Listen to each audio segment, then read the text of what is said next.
தலைப்புச் செய்திகள். முதலமைச்சர் விஜய் நாளை டெல்லி செல்ல உள்ள நிலையில் குடியரசுத் தலைவர் திரௌபதி முர்மு, பிரதமர் நரேந்திர மோடி, ஒன்றிய அமைச்சர் மற்றும் காங்கிரஸ் கட்சியின் ராகுல் காந்தி உள்ளிட்டோரை சந்திக்க உள்ளதாக தெரிகிறது. தாவேக குதிரை பேரம் நடத்துகிறதா என்ற கேள்விக்கு அமைச்சர் செங்கோட்டையன் பதிலளித்துள்ளார். அதிமுக எம்எல்ஏ இசக்கி சுப்பையா தனது பதவியை ராஜினாமா செய்துள்ளதை அடுத்து பதவியை ராஜினாமா செய்துள்ள அதிமுக எம்எல்ஏக்களின் எண்ணிக்கை தற்போது 4ஆக அதிகரித்துள்ளது. பயிர்க்கடன் தள்ளுபடி ஏமாற்றம். நிறைய ஏமாற்றங்களுக்கு தயாராகணுமா சிஎம் சார் என எதிர்க்கட்சித் தலைவர் உதயநிதி ஸ்டாலின் கேள்வி எழுப்பியுள்ளார். விரிவான செய்திகள். தமிழ்நாடு சட்டப்பேரவைத் தேர்தலில் தமிழக வெற்றிக் கழகம் 108 இடங்களுடன் தனிப்பெரும்பான்மை கட்சியாக வெற்றி பெற்றது. இருப்பினும் பெரும்பான்மைக்கு தேவையான இடங்கள் இல்லாததால் காங்கிரஸ், மார்க்சிஸ்ட் கம்யூனிஸ்ட், இந்திய கம்யூனிஸ்ட், விடுதலை சிறுத்தைகள் கட்சி, இந்திய யூனியன் முஸ்லீம் லீக் ஆகிய கட்சிகளின் ஆதரவுடன் முதல்வராக ஜோசப் விஜய் கடந்த 10ஆம் தேதி பதவியேற்றார். தமிழ்நாட்டின் முதல்வராக பொறுப்பேற்ற ஜோசப் விஜய்க்கு பிரதமர் நரேந்திர மோடி வாழ்த்து தெரிவித்திருந்தார்.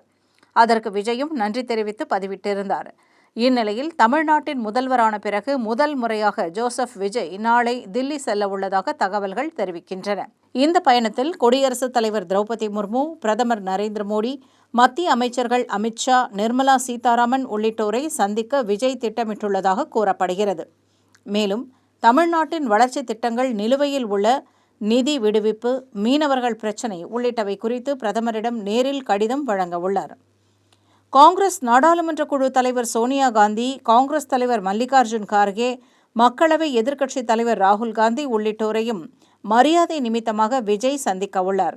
முதல்வர் விஜயின் தில்லி வருகையை ஒட்டி தமிழ்நாடு அரசு இல்லத்தில் முதல்வர் தங்கும் அறை, ஆலோசனை அரங்கம் உள்ளிட்டவை தயார் செய்யும் பணிகள் தீவிரமாக நடைபெற்று வருகின்றன.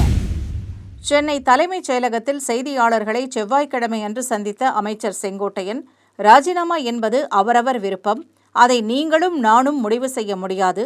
தாவேகாவை பொறுத்தவரையில் குதிரை பேரம் நடைபெறவில்லை என தெரிவித்த அவர், திமுக ஆதரவுடன் தான் முதல்வர் ஆனேன் என்று சொன்னது யார் எனவும் கேள்வி எழுப்பினார்.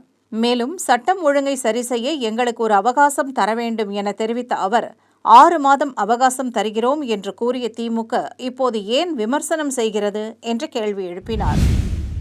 தமிழக சட்டசபை தேர்தல் முடிவுக்கு பின்னர் அதிமுக 2ஆக பிரிந்துள்ளது. எடப்பாடி அணி மற்றும் சண்முகம் அணி என 2 பிரிவாக எம்எல்ஏக்கள் இருந்து வருகின்றனர். இதற்கிடையே சட்டசபையில் நம்பிக்கை வாக்கெடுப்பின் போது தாவேகாவுக்கு ஆதரவு தெரிவித்த திருப்பூர் மாவட்டம் தாராபுரம் தொகுதி அதிமுக எம்எல்ஏ சத்யபாமா, ஈரோடு மாவட்டம் பெருந்துறை தொகுதி அதிமுக எம்எல்ஏ ஜெயக்குமார், செங்கல்பட்டு மாவட்டம் மதுராந்தகம் தொகுதி எம்எல்ஏ மரகதம் குமரவேல் ஆகியோர் நேற்று தங்களது பதவியை ராஜினாமா செய்தனர். சபாநாயகர் ஜேசிடி பிரபாகரனை சந்தித்து தங்களது ராஜினாமா கடிதத்தை அளித்தனர்.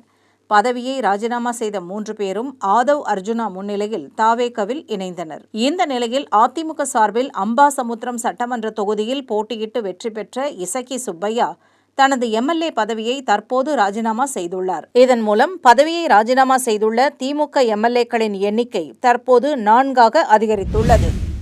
கூட்டுறவு வங்கிகளில் குறு விவசாயிகளுக்கு 50,000 ரூபாய் வரையிலான பயிர்க்கடன்களை தள்ளுபடி செய்வதாக முதல்வர் ஜோசப் விஜய் மே 25ஆம் தேதியான நேற்று அறிவித்திருந்தார். இது தொடர்பாக உதயநிதி ஸ்டாலின் தனது எக்ஸ் பக்கத்தில் வெளியிட்டுள்ள பதிவில், தேர்தல் பிரச்சாரத்தின் போது 5 ஏக்கர் வரை நிலம் வைத்திருக்கும் விவசாயிகளுக்கு முழுமையான பயிர்க்கடன் தள்ளுபடி என்று வாக்குறுதி தந்தார்கள். ஆனால் இப்போது 50,000 வரையிலான கடனுக்கு மட்டுமே முழு தள்ளுபடி என்று சொல்லியிருக்கிறார்கள். இது விவசாயிகளுக்கு இழைக்கப்படும் அநீதி, மாபெரும் நம்பிக்கை மோசடி என்று தெரிவித்துள்ளார்.